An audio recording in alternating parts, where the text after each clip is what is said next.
All right, everyone, welcome back. My name is Omar. We're here at Functional Core Fitness, and today we are covering the bear crawl hold.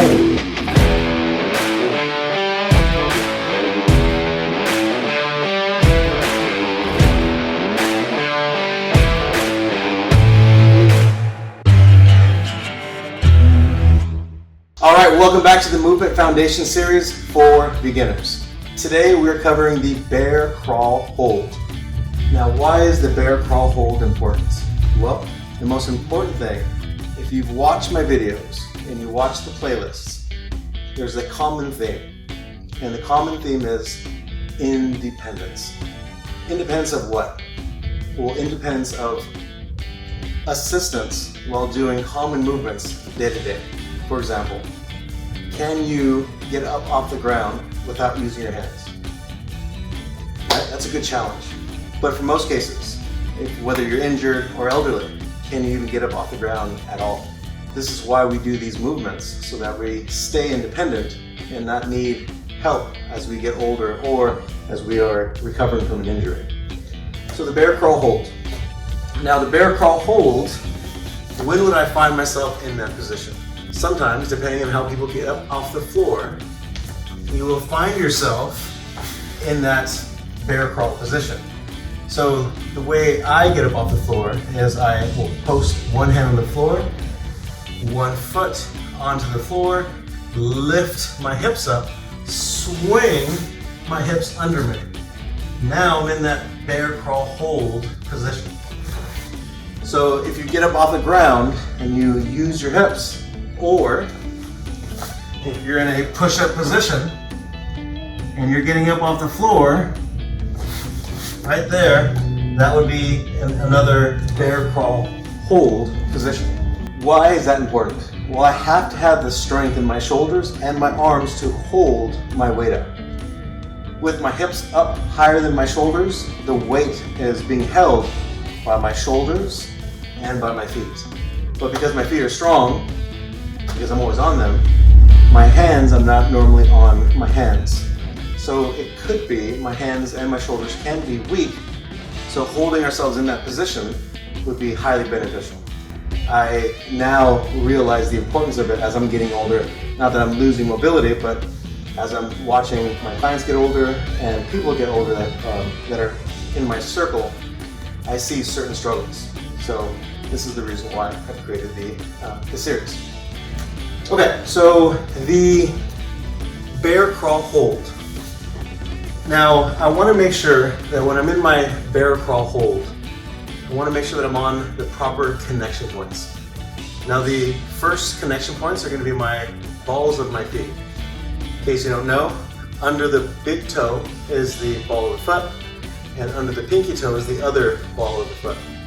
Then your heel will be your third, but in this case, we want to take our heel off the ground and only maintain connection points with the front two, the first two.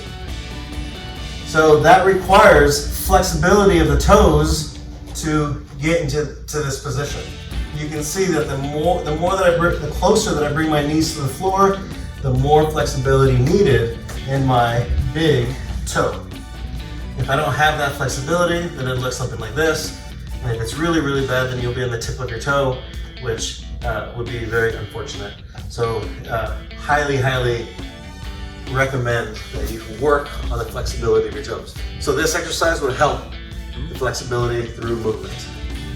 Second is my hand positioning. Where does my hands go? My hands are going to go directly under my shoulders. So at this position, my knees are under my hips, my hands are under my shoulders, and I'm on the balls of my feet.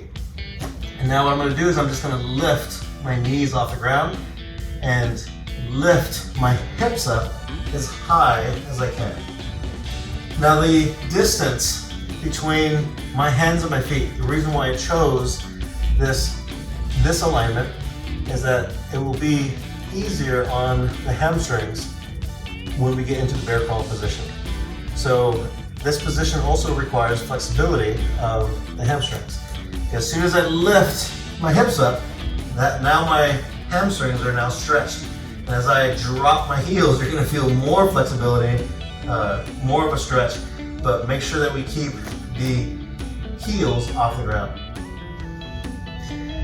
Now, my elbows. I want to make sure that I rotate my shoulders.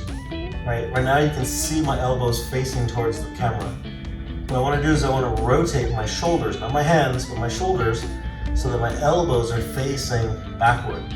So if I did a push-up, my elbows would be close to my body, not away from my body. Just a little thing to remember, when the joint separates away from the spine, the joint becomes weaker. So when I'm here rotated, where my elbows are closer to my spine, my shoulders are going to be in a strong position. If I let them flare, right, they're going to be weaker because they're pointing away from the spine, and that's going to put a lot of stress on my shoulder, which will make the position a lot harder. So I'm rotating my shoulders in, and now from this position, now my shoulders are strong, my glutes, now I can't activate them because now my hips are now bent. The activation of my glutes would be the extension of the hips. So now I have to make sure that I squeeze my abdominals and prevent any arching of the back. So right now my back is arched. So I need to squeeze my abdominals and reposition my hips. So now my abdominals are in a safer position, shoulders are in a safe position, and here is my bear crawl hold. Okay. Now that's the hold. The progression to the hold is going to be a walk. Now on animal movements, the walking mechanics are going to be just like the human mechanics, where when I walk, I go opposite arm, opposite leg. So I swing my arm forward as I bring my right leg forward. So the animal walks are going to be the same thing. So as I walk, left hand up, right foot, and then I go back and forth. So it looks like this. I get into my bear crawl hold position, hips up, stomach nice and tight. I'm going to go left arm up, right foot forward. And I'm going to walk forward. I'm pushing off the balls of my feet. I go forward, I can also go backwards.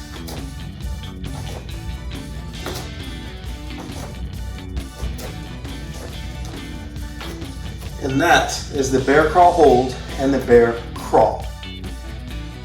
Great cross body connection. Great for kids to do as they're growing and learning motor skills. Very good movement to learn. Again, challenges that cross body connection. All right, hope all that made sense. Train smart, train hard, and stay independent. We'll see you next week.